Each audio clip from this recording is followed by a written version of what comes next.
सनातन धर्म की नमो गोभ्य श्रीमतीभ्य सौरभिः च नमो ब्रह्मसुताभ्य च पवित्राभ्यो नमो नमः। अखंडमंडलाकारों व्याप्तेन चराचरं तत्पदं दर्शितं येन तस्मै श्री गुरुवे नमः। આજે કરબોણ ગામની આ પાવન ભૂમિ પર તપોભૂમિ પર ગૌશાળા સુપ્રસંગે અહીં બિરાજમાન परम पूज्य प्रात वंदनीय श्री नागराज बापूना चरण वंदन, पूज्य जानकीदासजी महाराज, पूज्य कस्तूरदास पूज्य महाराज, सर्वधर्म वच्चे आप गाड़ीला अपना सौना स्नेही संसद सभ्य एवं श्री परबतभाई साहेब તેમજ આપણા આ વિસ્તારના પંથકના ભામાસા કહેવાય એવા ગુલાબગીરીજી બાપજી તેમજ મનીષભાઈ, આપણા દિનેશભાઈ, સર્વે ગૌ ભક્તો, ગામના વડીલો, સર્વેને મારા જય ગૌ માતા।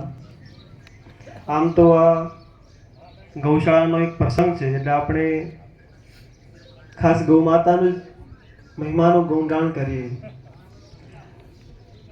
જે કરબોણ ગામની તપોભૂમિ જ્યાં મહાન સિદ્ધ સંતો થઈ ગયા ને ભૂમિને ઉજાગર કરી આપણે સૌ જાણીએ ને આપણા વર્તમાન પરમ પૂજ્ય સંત શ્રી નાગરાજ બાપુ જેમણે આખા ગુજરાતમાં કહીએ તો પણ કંઈ ખોટું ન કહેવાય જે ધરાને ઉજાગર કરી છે, પણ એ ધરામાં એનાથી પણ વધારે એક સ્વર્ગ જેવું આ ગૌશાળાનું નિર્માણ કર્યું।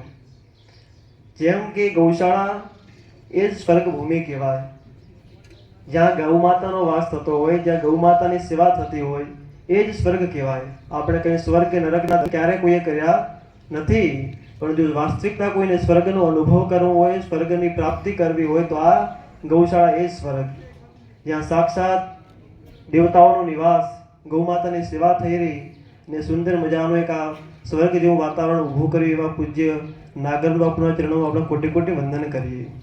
અને આ ગામના ખૂબ ખૂબ સદભાગ્ય કહેવાય આવા પૂજ્ય સંતનું સાનિધ્ય પ્રાપ્ત થયું ને આવા ગૌ માતાને સેવાનો એક પ્રાપ્ત લાવો મળી રહ્યો। જ્યારે જ્યારે ગૌ માતાની વાત થતી હોય, ગૌ માતાના ગુણગાનની વાત થતી હોય તો આપણા કેટલાય વર્ષોથી, કેટલાય યુગોથી ગૌ માતાની સેવા થતી આવી અને એ પણ दैवी भाव थी, कोई प्राप्ति नहीं, कोई पशु भाव थी नहीं, पर थोड़ा समय में माताने एम कहिए तो खोटू न कहेवाय, कारण कि अपना थोड़ा वर्षों पहला गौ माता क्या फटक जुबान थी मळती, क्या आडावड़ी देखाती नहीं, एनी सेवा अपना घर में थती हती, ए पण दैवी भाव थी।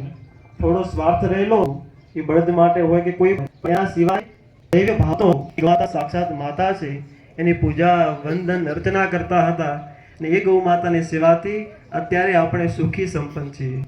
आपणी पासे धन होय, आपणी पासे कोई पण प्रकारनुं सुख भोगवी रह्या ए आपणा वडवाओ सुख छे, आपणा गया जन्मनी कमाई अत्यारे आपणे भोगवी रह्या, कारण के आपणा वडवाओए जे गौ मातानी सेवा की हती, जे दान पुण्य कर्या हता एनुं सुख आपणे प्राप्त करी रह्या।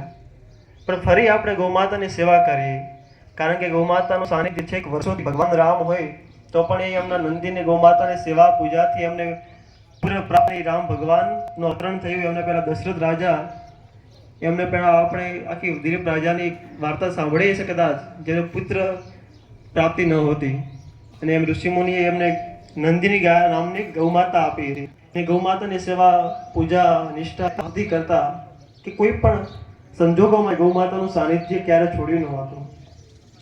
थोड़ा दिवसोमां ए वनमां नंदिनी गौ माताने चारवा जता हता अने त्यां एक वन में पानी में गौ माता पानी पी रहा था, त्या नंदिनी गौ माता ने शिकार करवा आव्यो ने राजा बोल्या कि आनो शिकार तू ना करी सकीश, कारण के आ मारी गौ माता छे ने हुं एनी सेवा करूं, पण ए शिकार ए सिंह ए बोलवा लागे कि कोई पण संजोगोमां हुं आ गायने तो शिकार करीश।